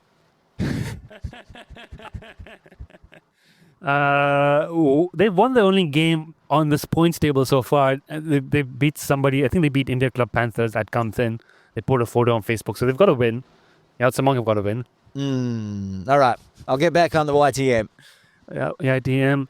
I'm also going to go with Yao Tsim Mong because I like the look of their outfit and I always back them. They're near top of the points table at the moment. I think that's probably the safer bet here. So we go equal on that. Then after that, 29th December at GDB, 2 p.m. HKUST Challenge League versus USRC Avengers. USRC Avengers, if the points table is to believe, are unbeaten, while HKUST are looking for their first win. Oh, it's a tough one then. I've put some thought into it. And I've watched, seen both the teams. I've been out to the grounds, watched both of these teams. I'm going to go with the Avengers. I'm going for Avengers as well because 29 December, HKUST, I think they're going to struggle for numbers. Same thing, the university is closed for holidays. They'll lose some of their gun students. I don't think they'll get a full team out then. So, yeah, I'm going Avengers as well. Then now, this is the battle of the never-evers in Division 2, almost in a sense. The Nepal Rhinos versus USRC Marcors. Oh, this is a tough one. This is a very tough one. I might get the Nepal Rhinos their first win on this one because I'm going the GOAT. You're going the GOAT. The GOAT has to win. The GOAT is better than where they are placed. I've seen the Marcor teams that play here in the morning league up at PKVR. They're not But you have to understand, when they play up here, they have me. They don't have me in the Challenge League. And they don't have some of the... How many wickets have you taken in Morning League so far for the Marcors? Couple of good catches. Just run out, I remember. This is a tough one. I think Nepal, the Marcors have not won a game yet in the Challenge League. They're really struggling. This is 1st Jan, 8 a.m. Who's going to even be awake at that time? I think the Nepal Rhinos care too much about their cricket that they will show up hungry, ready to go. And Marcors will be, as I said, hungover, sleepy. I'm gifting Nepal Rhinos their first win by tipping against them for the first time this season. I'm going Nepal for this one. All right. Sorry, Marco boys. I did tell the Marco boys I'm sick of picking for them because they keep losing. So let's see if that motivates them. Why don't you play for them? I'm not eligible anymore because I'm playing Saturday leagues. I can't step back down. Yeah. Boo. They have asked. I would love to, but unfortunately can't play that much. 5th Jan, Division 2. Yao Tsim Cricket District Team versus Madras EC. Bit tough having to pick this game, not knowing how they're going to go in the game before. Yeah. But that's how it works in Challenge League. The games come thick and fast. Yao Tsim Madras. GDB, 5th Jan, 2 p.m. It's a tough one. I'm already over at YTM. They've already lost that game that hasn't been played, and I'm going to go with Madras. I did pick Madras against Serendip Lions, but I'm going to pick Yao Tsim for this one because I think Yao Tsim are a better team. You're going Madras. Yeah. Okay, it's just chaos. We're just tossing a coin at this point. Yeah. And then this is going to be Isn't that what we do every week? basically. I did. You thought this was you were doing some serious research because your tip count doesn't really show it. It's 50%. 1 point ahead. 1 point ahead of a guy that knows nothing. Go along. What's next? Next to Division 3. Now, Division 3, we've got 2 games coming up at HKCC this Saturday, which will be broadcast. And for all I know, I might be umpiring again. Lama Vikings versus HKCC Kaelin at 8 a.m. This is going to be very tough to pick because Vikings have been good this season. And they're organizing a full get-together. They've got the full team. People are having lunch at the club after the game. Kaelin have also got a full team and be hurting after that loss to the Bora Blasters. This is a really, really tough one to pick. I'm still not sure who I'm going for. Who are you going for, Buschy? Again, I'm casting my mind back. I'm sure I picked the Vikings and they let me down. I think they've won when you've picked them. No, I'm sure that because I went with them and I went, oh yeah, well the Vikings sound really cool, and then the next week they were rubbish. Well, they've got 2 wins and 1 loss. Like a point must have been that loss that I picked them. Anyway, put me in for the Vikings. You're going with the Vikings? I'm going to go for Kaelin because I feel like those guys will get offended if I don't pick them. All right, let's go. Kaelin and Vikings, let's mix it We've up. been over this, Nitesh. When we go forward on the podcast, you can't just tip because somebody's going to yell at you. Otherwise, you'll end up being that far behind as you currently are in the ins and outs where I'm 12 points ahead. Wow. Okay. Yeah, I think Kaelin will get this. Okay. Kaelin are a good team. All right, Bora Blasters versus Janwo. I'm assuming Bora are going to show up. They've not said anything about another forfeit. I'm going to back them if they do show up because Janwo are not that strong a team. Yep, same. Tammy's sitting next to us. Are you going to be playing for Janwo? Oh, Tammy's not playing for them. So we're both going for the Boras. We're not picking against They're Tammy. not playing for Boras, are you? They might need a player. Right. So those 2 are the games at the club on Saturday. Then we jump forward to 29th December. The Rising Stars versus the Island Rangers. The Rising Stars have some good talent, but don't have the results. The Rising Stars like attached to anybody? Is it? This is Saiwan Rising Stars. Okay, thank you for that piece of information you've left out. Little Saiwan Rising Stars. Against? Island Rangers. Oh, yeah, we've been talking about the Island Rangers. I'm going to go with the Rising Stars on this one. I'm going with Island Rangers. Okay. Just because if the points table is to believe, everything's an asterisk here. They've not yet lost a game, whereas the Rising Stars have lost and are not that good, whereas Island Rangers were pushing for promotion. Come December 29, the Island Rangers will have a loss in the column because it'll be against the Rising Stars, who I've tipped. They may not even get a team out for all we know. The Rising Stars have back-to-back games. After they're done on 29 December, they come again on 5th Jan against Kaelin at Chungkwano. Ooh, that's going to be a tough game. I know Kaelin would struggle for availability for this game. And they have lost at Chungkwano already, so there's some scars there. But Rising Stars are not that good. Who are you going for, Buschy? Well, Rising Stars are going to come off the back of their big victory against the Island Rangers and lose. Kaelin are going to win this one. I'm going to back Kaelin as well. I think they'll get a team together. And I don't rate the Rising Stars particularly. You're really having a hard go at the Rising Stars. The poor guys are playing back-to-back games and all they're doing is trying their best in the Challenge League and you're just rubbishing them. Come on, little Rising Stars. They're better than the Saracens. Let's put it that way.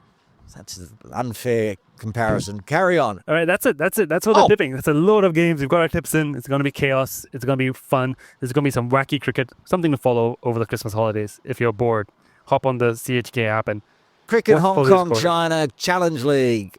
Chaos in cricket.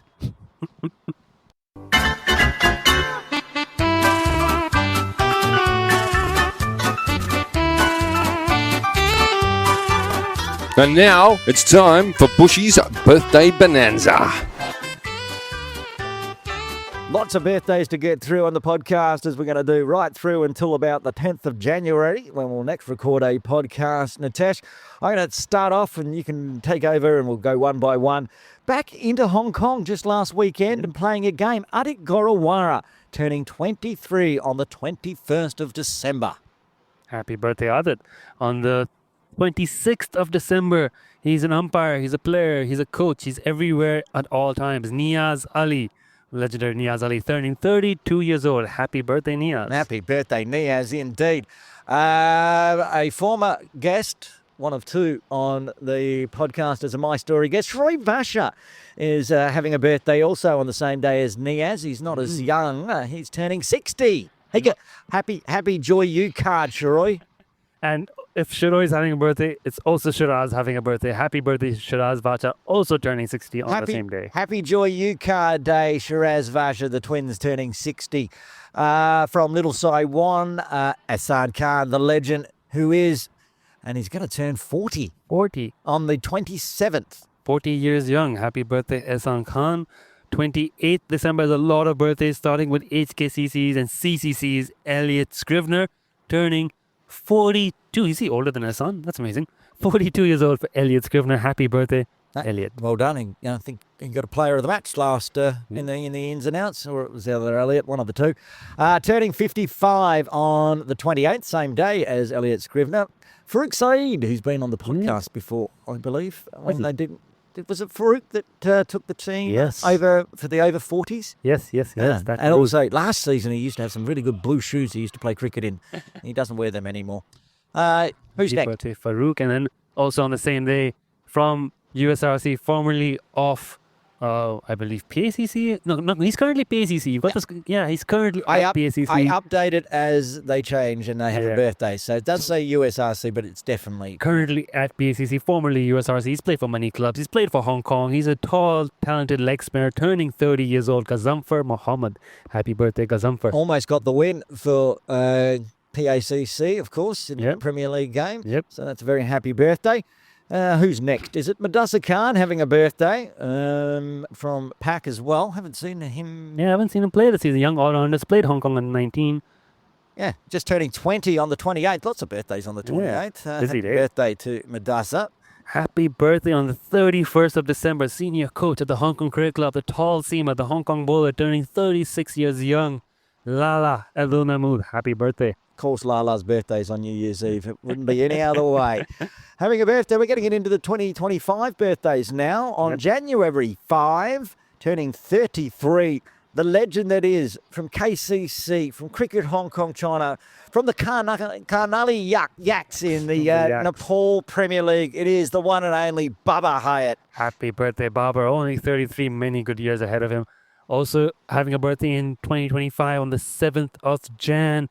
It's one of two brothers, another brother pair, but he's the younger one, turning 28 years old, a left-hand batter, Ninad Shah. Happy birthday, Ninad.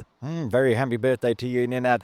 And the final birthday from Cricket Hong Kong women's setup, turning just 16 years old. I can't believe she's so young. She's been playing for so long and is such a talent. Karen Poon will have a birthday on the 8th of January. Happy birthday, Karen. You know, from these 13 birthdays, you've got a pretty strong playing 11 and you've got two umpires. What a selection. Well, the playing 11's strong. I'm not sure about the umpire selection. But anyway, happy birthday, Adit, Niaz, Shiroi, Shiraz, Ehsan, Elliot, Farouk, Gaz, Madusa, Lala, Baba, Ninad, and Karen. Hi, I'm Jamie Atkinson, KCC Premier League player, and you're listening to the 8 for 52 podcast with Buschy. Sorry, Bottas. Well, episode 15 of the 8 for 52 podcast is coming to an end. Nitesh, big long one it was to round out 2024. What an episode that was. There's so many games happening. Cricket doesn't stop. No one's getting a break here. But you're about off on a well-deserved break, Buschy. I am having a break. I am not commentating a game of cricket for 2 straight weeks. It's going to be bliss. Not that I don't love commentating, but I do it 5 days a week, plus a podcast. I just need to go sit on the beach and probably watch some cricket without having to commentate it. You deserve the break, Buschy. It's been an outstanding year from yourself as well. But the podcast, all the effort you put behind the scenes, sorting out the equipment, the editing. People don't realize how much work goes into this. So enjoy your very well-deserved break. Thanks, mate. I'm actually going to pull up some information as well. Since the start of the season, Ooh, stats. I like this. which was back on August 24, the Independence Day Cup, I have commentated 2,603 overs. Brilliant. 2,600. Oh, that's outstanding. Ridiculous. How's your voice still intact? That's a very good question. It's been a big first half of the season, and next year's going to be even crazier. ICC Challenge League. I've skipped, of course, the All-Stars one-day series, then the warm-up series, then the ICC Challenge series, and then the T20 All-Stars, then the T20 series, who I don't know any of the teams. Have you heard anything? Nope. No idea. We'll worry about that after ICC, I guess. ICC is going to be a big one there. Yeah, practice games, training facilities being sorted out as we speak. I think the ICC is given the green light. It's going ahead. It's happening. No press release yet, but... Yeah, it'll come out eventually. Somebody will tell me eventually, are you working this week for this game that I didn't know was coming? Thanks very much, team. No, everybody will be... we're still in Premier League mode. So, Premier League, big final on 12th Jan. Not even that. You're commentating this weekend. I'm commentating this weekend. Yeah, Back in the commentary box. That's going to be fantastic. You're going to be lead broadcaster. Are you getting any friends in, or are you going to go solo? I've asked around a little bit, and I will keep asking, but I think I'll probably end up going solo. Everyone's on holiday mode as well. 22nd December. We've never really had a Premier League game this close to Christmas before. So it's amazing the teams are still around, the players are still keen. I think HKCC will be missing Nazakat Khan, who's gone off to Saudi Arabia for holiday. So it'll be a little bit light, but I think pretty strong team nonetheless. Well, you won't be able to beat me from last week because I had to do all 600 legal deliveries. And the extras. Yeah. Excluding the extras, I did 600 legal deliveries. And, I mean, of course, how much screaming you've got to do when a game comes down to the last over. So you rest your voice if you've got to work hard up there. You had Borders with you. That's a fantastic final game for Borders to call at Hong Kong. I was so happy for him as well that he gets to call that game. And we were watching it at HKCC after our game finished, after Anchi dusted them. It was a thriller. It was absolutely outstanding. Yeah, it was really fun to have him have that game, and especially because he picked Pack to win. Yeah. It was just icing on the cake. Well, that was a great weekend of cricket that's gone. We've got 2-3 great weekends coming up. We'll be back with the podcast, I'm going to say, somewhere on the second week of January, anywhere after that January 5 point. So I'm not sure. I think it's the 12th, maybe? I'm really guessing. I have not bothered to look anywhere further forward than tonight's flight, and that's as much as I want to do. Safe flight, Buschy. Have a good trip. Well done. Congratulations on 15 episodes for the season in the book. We look forward to the next one. I'll see you next year bright and early. Nitesh, thanks for joining us. See ya. Hello, good morning. We're tossing a coin to begin. The 8 for 52 theme song is The Coin Toss from the band The Duckworth-Lewis Method. Find them on Apple iTunes and YouTube and download that song and all their other cricket-related music. The 8 for 52 podcast is edited, produced and published by Matt Botfield and Aaron Bush for Trip Ahead Limited. Copyright 2024. I'll go in for a bat, and that's that.